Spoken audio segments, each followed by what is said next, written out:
In this video, we are going to continue our discussion of the dot product. We are going to work towards finding, if we have two vectors, to find the angle between the two vectors. That's our goal.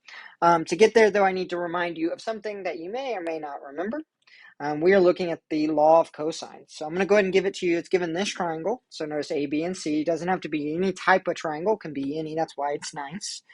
The law of cosine states C squared is equal to A squared plus B squared minus 2ab cosine of theta. All right, so we're going to use that right here at the next part. Okay, so we'll keep that in mind. The angle between the two non-zero vectors, the angle itself, sorry, I cut this off kind of weird, but the angle itself needs to be between 0 and pi. Remember, pi is 180 degrees, otherwise this doesn't work. So we are going to derive into this formula.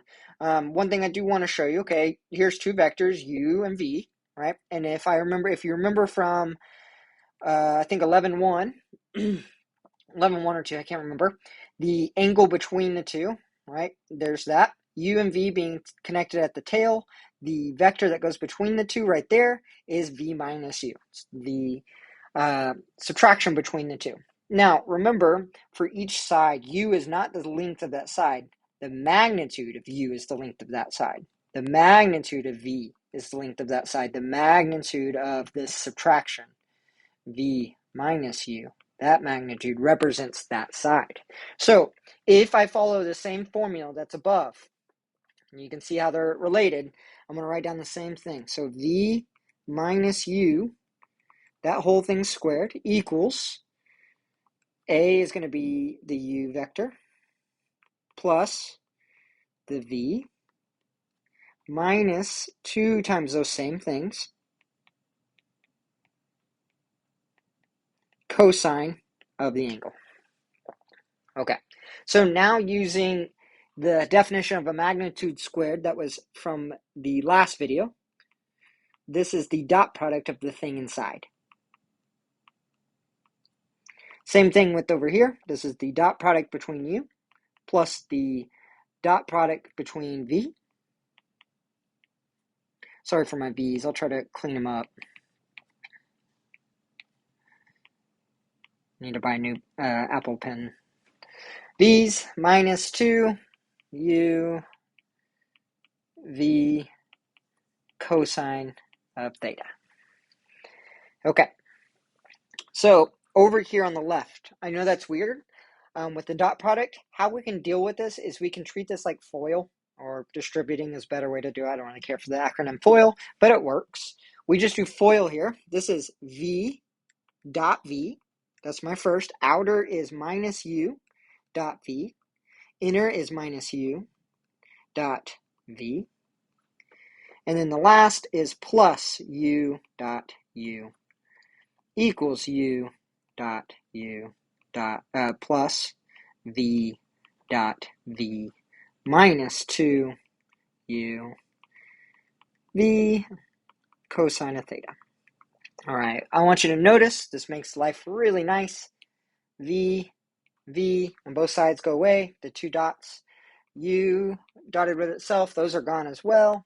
And then the left-hand side we can actually add together. That's 2U dot V, and that equals minus 2 dot magnitude of U times the magnitude of V cosine theta. Notice both sides has a negative 2, so we actually get down to U dot V equals the magnitude of U times the magnitude of V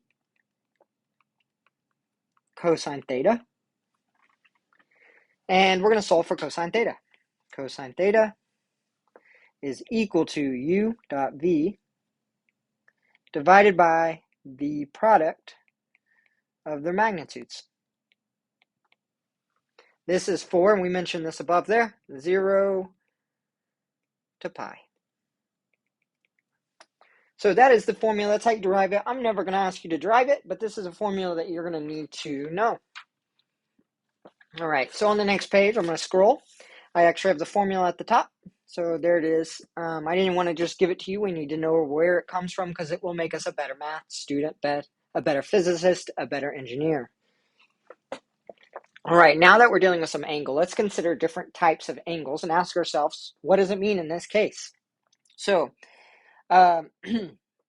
if theta is 0 or theta is pi, this tells me, well, think about it. 0, that means the vectors would be right on top of each other, so they're parallel. If one goes here and remember the angle is pi is all the way across, those mean that they are parallels. Well, they're going in opposite directions, but they run the same way. So if it's 0 or pi, we get parallel vectors. All right, if I keep saying pi, if theta is 0 and theta is pi, we get parallel vectors. I apologize. If theta is pi over 2, that's the straight up, right? That creates a right angle. That is a perpendicular. I'm going to give you a new word here. It's defined at the bottom of this page, but I'm going to go ahead and put it here too. When we talk about vectors being perpendicular, we have a different word for that. It's orthogonal. When vectors are perpendicular, we call them orthogonal. Perpendicular is correct, but orthogonal. Okay, so I'm going to solve this equation for u dot v.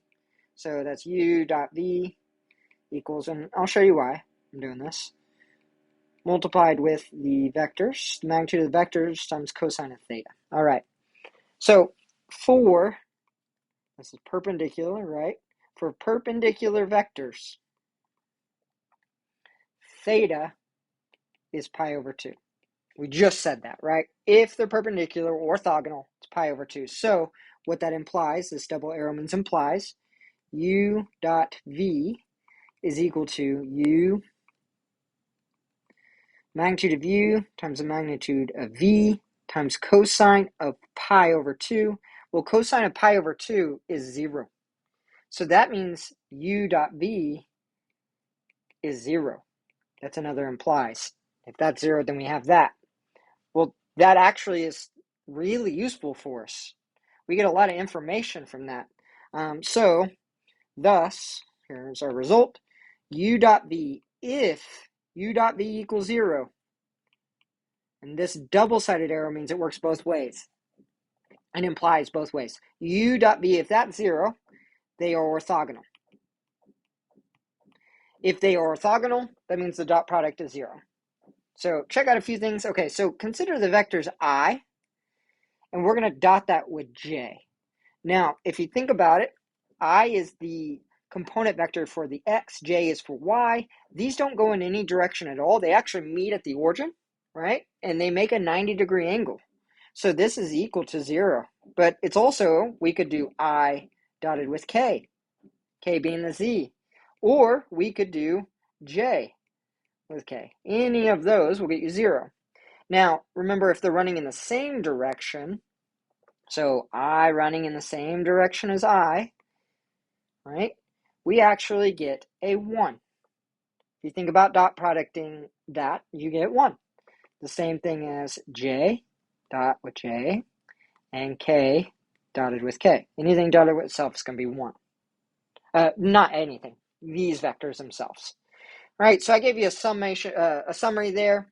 These are very important. I like testing over this question, saying here are two vectors, find the dot product, and then I like saying, tell me if the angle's acute, 90, right angle, or obtuse angle. So you need to look through those. You're going to do some questions like that in your homework. So I summed up that result there in the box so it would stick out. Definition of orthogonal vectors is when the dot product is 0. All right, I have a few examples to do here. Find the angle between those two vectors. So let's list out v because it's not in component form. So v, 0 is I, -2 is j, and 3 is k. W is 2, -2, 1. And if I wanted to find the angle between it, okay, so that's cosine theta. Actually, I'm going to go ahead and write the formula down. I'm going to write it down up here. And then I like doing this in chunks, and I'll show you what I mean. U dot W, or it's V and W, right? Let's use what's there, V and W. We need the dot product. We also need the magnitude of V and the magnitude of W. So this is what I meant by parts. So let's do V dot W first. All right, I multiply those. Okay, I get 0 plus 4 plus 3. I got 7. All right, let's do the magnitude of V. That is the square root of the sum of the squares. So 0 squared, negative 2 squared, and 3 squared. All right, this ends up getting us a root 13. Let's do the magnitude of W. All right, that's the square root of the sum of the squares.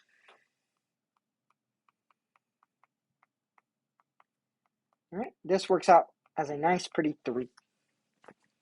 Okay, so now I have everything to plug into the formula. Cosine of theta equals 7 times 3 times rad 13.